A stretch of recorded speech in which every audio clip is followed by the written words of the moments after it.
কার বাড়িতে এরকম এরকম দুষ্টু মিষ্টি একটা বাচ্চা আছে বলো তো?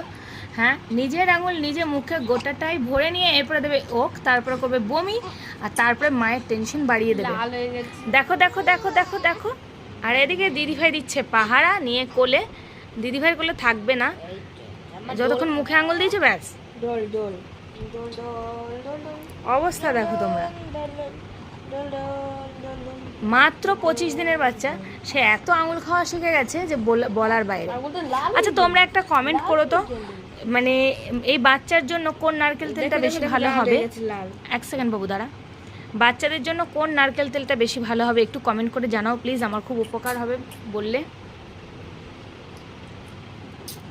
দেখো আবার দেখো দেখো দেখো, তোমরাই দেখো, বলো বলো, মারতে ইচ্ছে করে না? দেখো দেখো, এইমাত্র খাইয়ে দিলাম।